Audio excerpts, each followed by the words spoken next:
Swayam Prabha. Digital India. Educated India.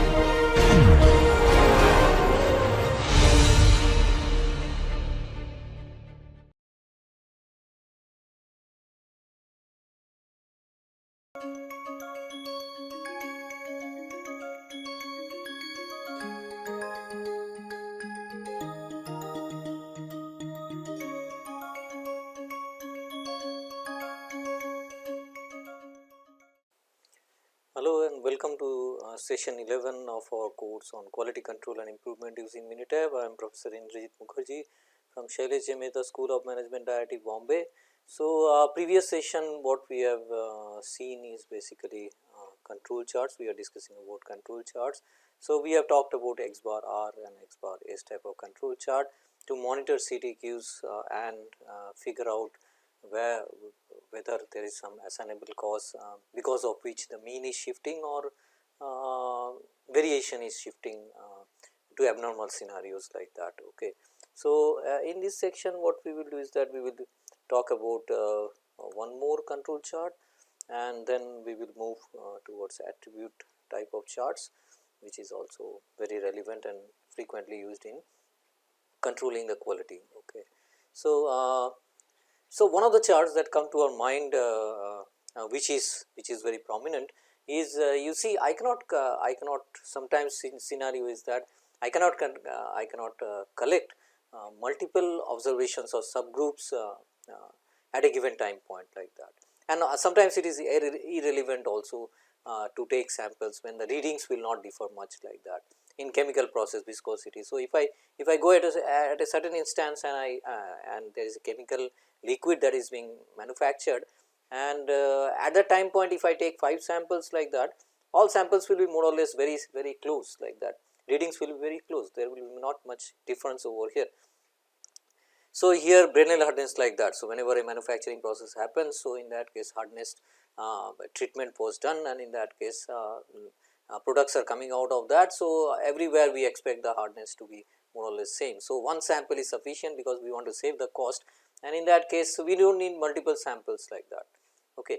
So, single sample observation is there, and in that case what is to be done, what type of control chart I should implement and try to figure out whether the process is going out of control or is in control like that. So, this kind of scenarios, but in this kind of scenarios also you have to remember that the data may be first observation with the second time point T2 observation, there can be some correlation which can exist between the data or auto correlation we talk about.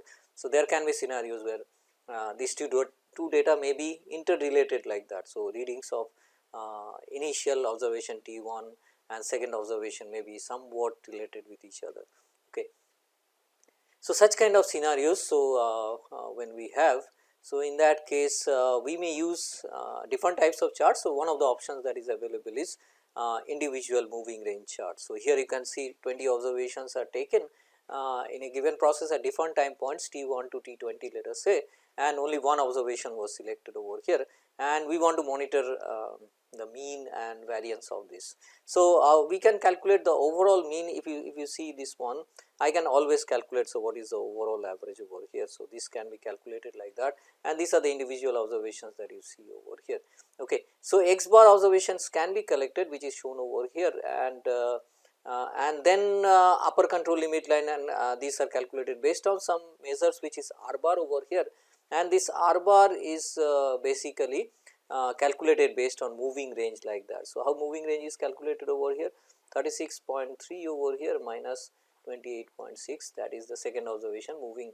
So, this is the moving range what you are seeing. So, observations from moving range 2 like that. So, second observation it will start, and let us say there are k observations, k moving average we are having like that. So, formula says from 2 to k like that, all moving average if you take the average of that, and we will get and this will be k minus 1 because one observation will be not there, and the other observation we can calculate moving range over here, and average of moving range will be treated as R bar over here, and moving range means maximum minus minimum. So, next observation with the previous observation, absolute difference between these two is the range of this. So, otherwise maximum minus minimum also you can think of as the range over here, moving range basically. So, average of moving range is calculated over here, and then with this average which is treated as R bar over here, I can calculate the limit lines for individual chart, and which is x bar minus 3 R bar by d 2, where d 2 will be defined like previous one,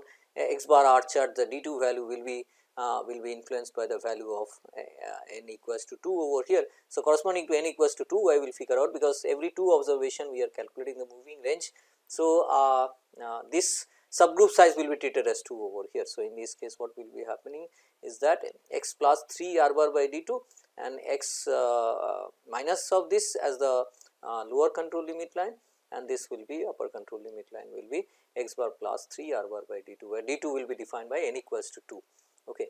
Similarly, here also you will find d 3 R bar and d 4 R bar like x bar R chart similar to that. So, because d 3 is 0 over here for n equals to 2. So, in this case this becomes 0, and this is d 4 MR bar, which is the average of moving range basically, which we are calculating over here.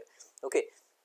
So, overall average x bar of the individual observation we can get, and then we can define the upper control limit line, lower control limit line, and similarly moving range average will be done, we can calculate over here. So, moving range can be calculated over here, and this is the expression for moving range x I minus x I minus 1. So, previous observation absolute value of that.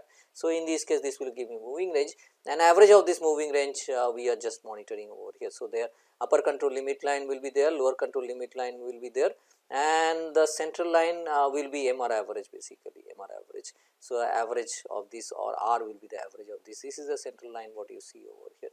Okay. So, MINITAB does it automatically for you, and in that case we will try to demonstrate how the MINITAB gives the output when we are just defining that one. So, I am opening a file where this information is already there like that.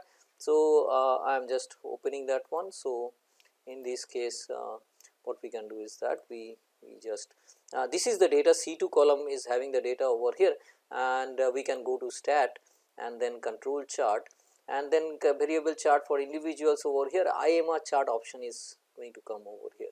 So, IMR chart, when you click and then identify the variable that Berenda hardness we want to monitor over here, and IMR option will be also test that one point goes outside or not, remains same, everything remains same over here, and then I click OK like that, and immediately what will happen is that you will get an output in MINITAB, and in that case you will try to figure out that these observations are shown in this on the top it is individual values, and the moving range is shown over here. So, moving range is having a limit over here, and also individual chart is having a upper control limit line, and the calculation remains same, formula that I have shown it will be same like this. So, this formula is used over here to calculate the upper control limit, lower control limit line like that.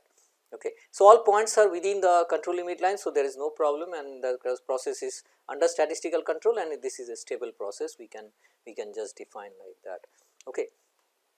And although this charting techniques is quite robust, but we have to remember that charts also are built based on certain assumptions like plus or minus 3 standard deviation what we are considering over here, and that can be violated also. So, in this case we need to cross check that whether the data of hardness over here follows normal distribution or not. So, so how do we check that? There are ways, different ways of checking that one.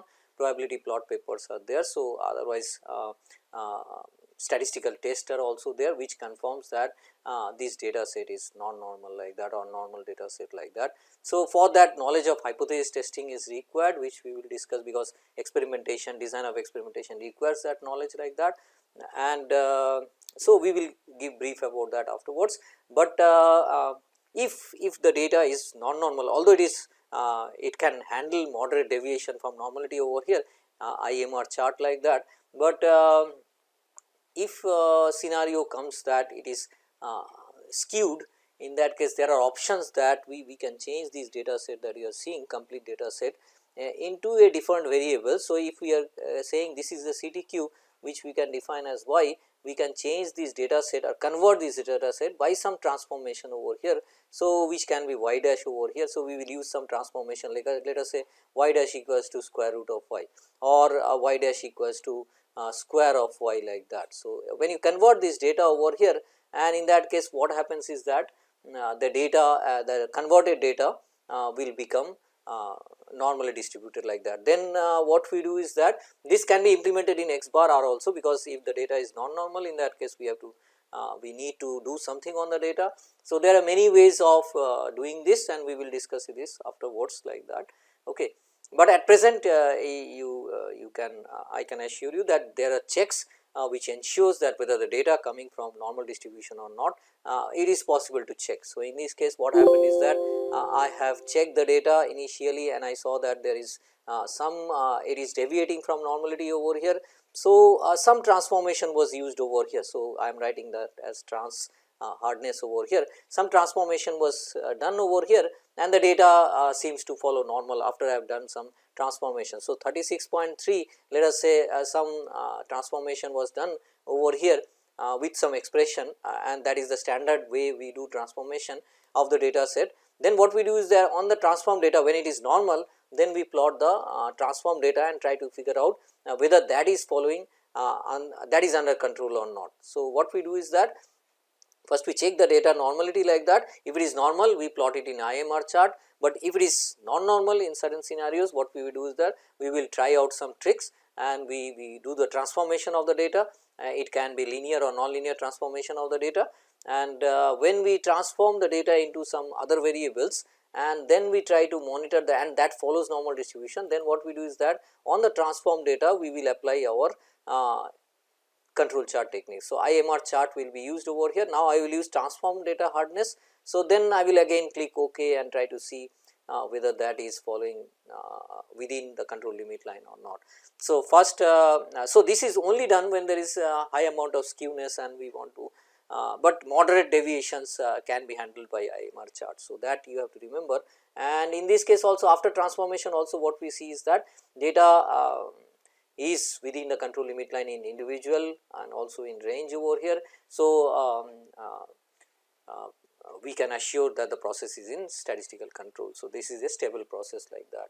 So, whenever you find that there is some deviation, you can always ensure that whether I can do transformation on the data set which will convert the which will assure the normality assumptions like that, and then I can apply the charting techniques what we are using over here IMR like that. So, everywhere it is true. So, certain scenarios we need to transform, it is non-normal scenarios, because everything is based on assumption of plus minus 3 standard deviation, that assumptions of building the upper limit and lower limit which differentiates between control and out of control. So, in that case what happens is that we try to ensure that one. So, second case also is like that. So, I have taken another example over here. So, this was taken by Amitabh Mitra's book, this was taken from that book, and next example also we have which talks about IMR implementation like that. So, here hours between failure was monitored over here. So, monitoring the occurrence of failure over here. So, number of hours between failures. So, how many hours are passed before it fails like that. So, this observation was collected over here, and there are 20 observations sample, 20 samples observation, and this is also a single observation that we are having at any given time point like that. So, this is T1, this is T2 like this, and here also with the original data set we can try the IMR chart, and because the data was seen to be not normal, in that case we have also transformed the data. Here one transformation was used which is known as which is square root of the original values like that. So, if you 286 if you square root that, it will be 16.91 like that. It was also not following normal distribution. So, we will do that afterwards and try to figure out that how to check normalities, because we need to understand hypothesis, and then only we can understand the statistical test which confirms whether it is normal or non-normal like that scenarios. So, here what we are assuming that this moderately it is deviating from normalities over here, and then we have applied control charts. So, IMR chart we will apply first, and let us try to see that whether everything is in control. So, when we do that we see some amount of observation which is going outside the control limit line for time between failure over here, and after transformation let us try to see then what happens. So, here it is reflecting that without transformation some variables are going outside, and but after transformation let us try to see this data set when I have used a square root type of transformation on y, what happens to the data set. So, here you can see that after I have done the transformation something extraordinary happened over here.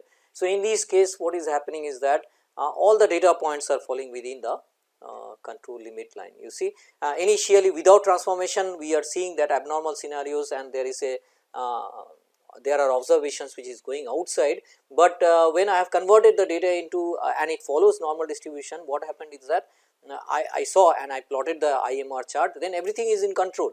So, if you have taken the action based on the assuming that is normal, and in that case we may have over adjusted the process, because process has not gone outside, but because the data is non-normal, it is showing outside of the control limit line. But when I convert the data and converted data is plotted in IMR chart, what happens is that everything is fine. So, I do not need to adjust the process like that. Okay. So, that is one observation, quick observation what we can make out of this is that first we have to see the assumptions of normality, is everything is fine, no problem, and if it is not there, let us convert the data into some so that it is normal some transformation we will apply over here, linear or nonlinear transformation or log transformation, whatever transformation is required, and that we will understand what are the different types of transformation that can help in this regard. And whenever I have done that, and then plot the IMR or any types of control chart, and then we will see that whether actually we need to take any action or we do not need to take any actions like that. Okay.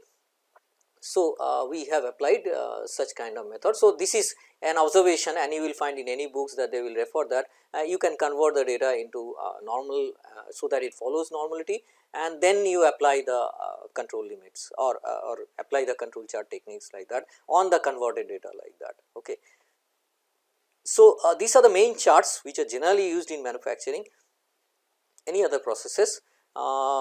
So, in that case, and the magnitude of shift is quite large, and in that case we prefer to use this one, but if the magnitude of shift is less, we have other types of control chart to monitor that one.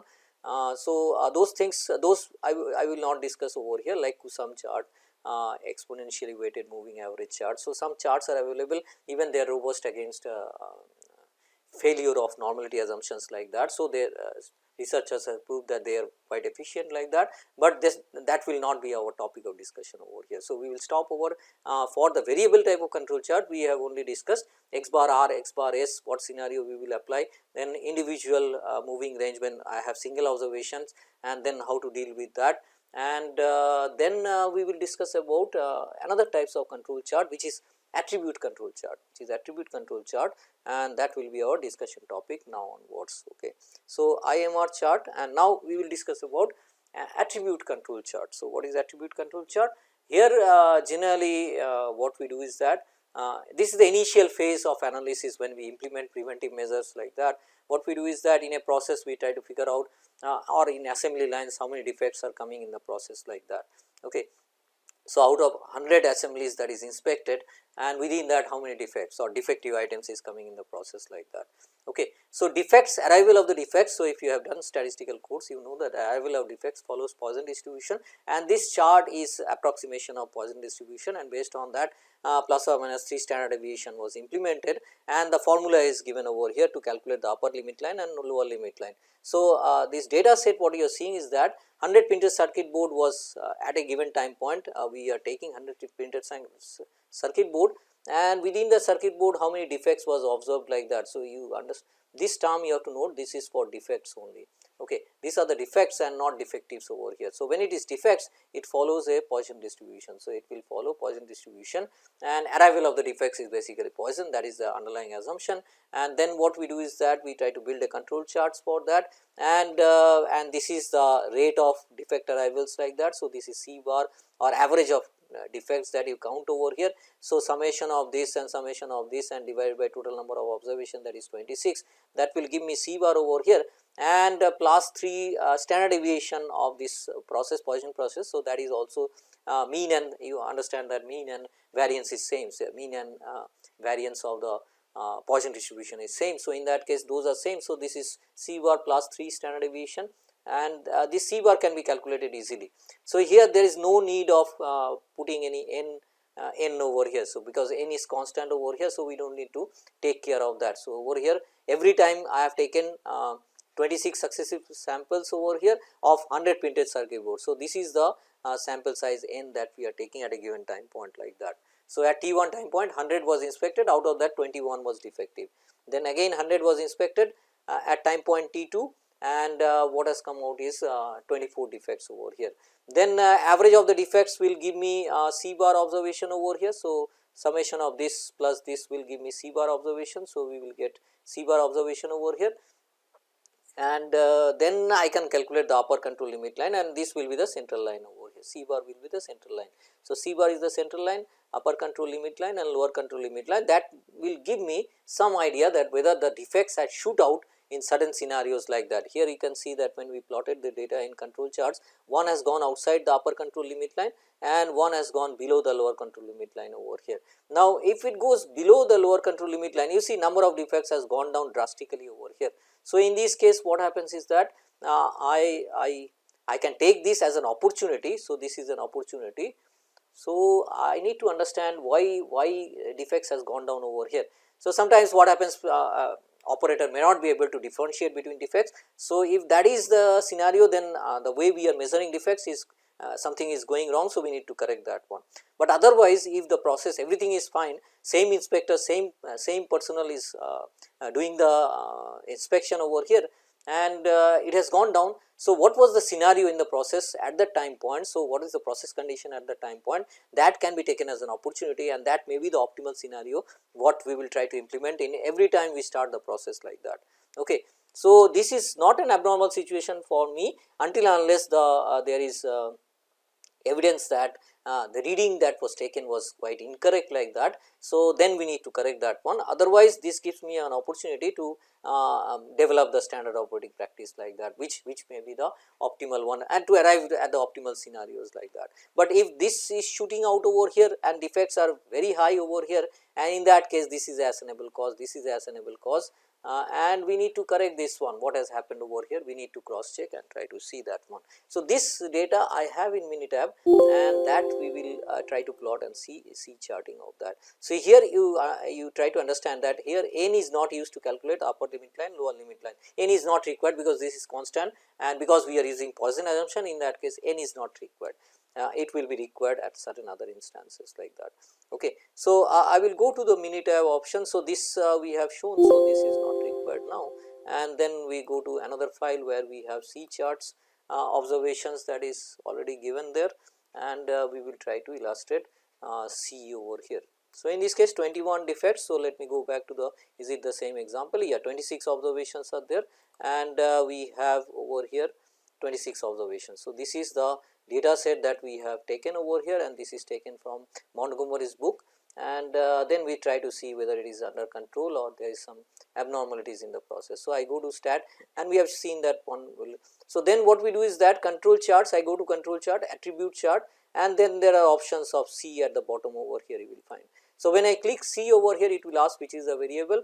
I will say defect is the what I want to monitor, and C chart option again test will be one point going outside. So, other things you can just explore. So, I am just showing that only I am interested in defects. So, in this case defects follows Poisson, and that is based on that control limits will be developed. I click OK, and what will happen is that I will get a chart like this. So, same chart what we have generated and shown in the PowerPoint, this is same. So, one point has gone outside over here and over here over here. So, 2 points have gone outside over here. Okay. So, if you have to implement that, you want to build the natural limit lines like that and give it to the process for next. So, what we will do is that we will eliminate this point, we will eliminate this point, and re-evaluate whether all the points are within the control limit line like that. So, if that is so, then those are the limit lines we will use. So, because of this point, this limit line is changing over here. So, if I eliminate this one, limit line will automatically change again. So, then again I will see whether all the points are, I will remove this point and this point over here. I want to capture the natural variation to build up the control limit line, and that will be used in actual manufacturing, and that I will hand over to the process personnel who is monitoring or owner of the process basically. So, in that case what we will do is that we will eliminate and recalculate. So, that was the trial control limit line concept that we have used. Over here 2 points are going outside, that we have noted down over here. Okay. And n is fixed over here. So, n is not changing over here. So, in this case similarly defects and sample in textile, this was another example. So, maybe so this is the second observation over here, and also here also you see 25 samples, and there are every time I have number of occurrence of foreign particles are recorded, 25 samples, each is 100 meter square are selected. So, this is the units that we are selecting over here, 100 meter square like that. So, in this case also we are counting the defects only and units remain same, n remains same. So, in this case textile we can again draw this. So, what I have done is that control chart, attribute control chart, and I go to C type of control chart, because then defect textile over here, and options remain same. So, I am not changing the options over here, and I click OK, and I click OK like that, and what I get is that one point is only falling outside the limit line. So, that is an abnormal scenario. So, we need to take care of that and try to figure out what has gone wrong. So, in this case, and always you see these lines are joined over here, that does not mean that this is a continuous over here. Just for your we can visualization of this, all are discrete points over here, because in control chart what we do is that we do not continuously monitor the process like that. We take some observation, and then what we do is that we try to go to the process again after 30 minutes, 25 minutes or 15 minutes based on the frequency what is decided, and that depends on the number of samples to be taken and the total production lot that is happening, and based on that these are all discrete time points. We are making an observation and just plotting that one, but for visual impacts what we are doing is we are joining the points to see any trend is appearing or not like that. There are different trends like cyclic behavior is there or not, or continuous increasing trend of defects is happening or not, and all these things also indicate some abnormalities. There are different trends that can be, trend analysis also can be done on these control charts, and that can be seen also whether there any other different types of abnormalities are there or not. Even if it is within the control limit line, we do those analysis like that. Okay. So, so this is C type of control chart when we are talking about defects. When we are talking about defects, we use C type of control chart like that, and the n is fixed also, n is fixed over here. The scenario can be the defects, number of defects may not be fixed like that, what we are seeing over here. Every time I go to the process, and in that case what will happen is that sample size can also change like that. What you see over here is fixed, that is sample size, but this can always change. See, this sample size can always change like that. Here it is 50, that you can see it is non-conformities over here is given like that. So, sometimes somebody may be interested that I want to plot that per unit with respect to, this is the sample number over here I am checking. So, how many per unit? So, in this case 2 by 50 like this is 3 by 50 like this. So, I will get some UI measures over here. So, then what I can do is that I will monitor this, because that makes more sense per unit. Sometimes what happens, that gives more impression. So, sometimes somebody also prefers to use per unit like that. So, in that case it is not much difficult, formula remains same. So, in this case only n comes into picture. So, in this case number of observations as an unit what I am taking over here, that will be counted over here. So, average per unit will be counted over here. So, this is the formulation that you see for U chart, which is known as U chart, but mostly used when the sample size changes. Whenever sample size changes, like this example what you see over here, this example what I am just demonstrating, there are 20 samples are taken, and every time sample size is changing over here. You see, every time sample size is changing over here, and in this type of scenarios the formulation that you have seen. So, here it will be UI. So, every time the upper control limit line and the lower control limit line will keep on changing over here. Okay. So, what will happen is that we will have U bar as the central line over here, but upper control limit line, because Ni is changing over here. So, Ni is this one. So, Ni is changing every time. So, every time point when you go, this is the first point, and the observation is this is the upper limit line, this is the lower limit line like that. Okay. So, then this is the point over here, this is the upper control limit line, and this is the lower control limit line. Okay. So, limit position is changing basically. Earlier it was this like this for the first point, second point it is from here to this point like that. Okay. So, this is the area where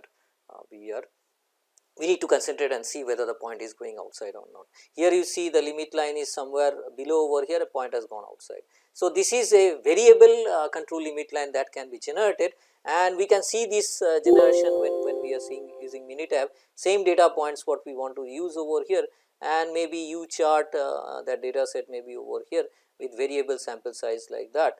and this is the sample, that is C5 to C7, it is that where sample size changes, and I am monitoring non-conformities, and that is defects, let us say. So, in this case stat, if I go and quality tools, and I go to this control chart, and I go to attribute chart, and you go to U charts like that, one option is there, and then you mention that variable is non-conformities, and subgroup size is given in sample size carpets like that. So, if you give this one, and options over here, I am doing the testing of 1 point going outside. So, that is the only condition I am taking, and when I click OK over here, what you see that this is the same graph what I have just plotted like that. So, every time the control limit lines are changing, and because of the NI is changing over here, and we have different control limit lines. So, but operator does not prefer to do like that way, because every time they have to change the control limits and check that one. So, sometimes what happens is that we take average of this control limits that you are seeing. So, some average line will be plotted over here.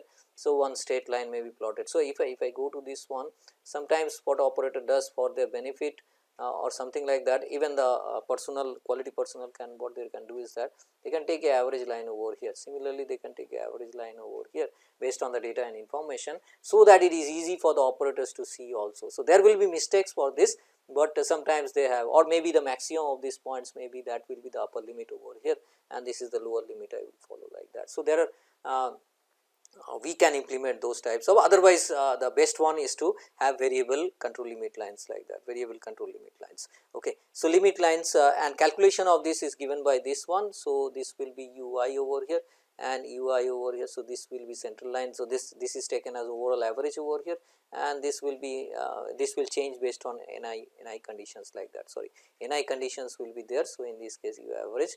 So, we will have different upper limit line and lower limit line for this. So, this type of U charts is generally used like in software industries, lines of codes and number of defects that comes like that at different phases like that. So, I have different phases, and each phases we have this many lines of codes, and out of that how many defects like that. So, it will have variable number of lines of codes, and accordingly how many errors that is appearing like that. So, we want to represent that one in control chart. So, they generally prefer to use U type of control chart in their quality control divisions like that. So, they prefer to use U because sample size changes, or the unit changes, basically unit of inspection changes like that. Okay. So, that is why they uses this type of control charts like that. So, we will continue from here attribute type of chart. So, we have done with defects kinds of chart. When there is defects, it follows Poisson, and we have, if it is constant defect, number of samples is constant, or in an unit is fixed like that, in that case we use C type of control chart, and in case the sample size is varying, mostly we prefer to use U type of control charts like that. So, we will continue from here, and we will start with other types of attribute control chart like P chart, NP charts like that, which are also very prominent and used in many scenarios like that. So, we will discuss that in our next session. Thank you for listening.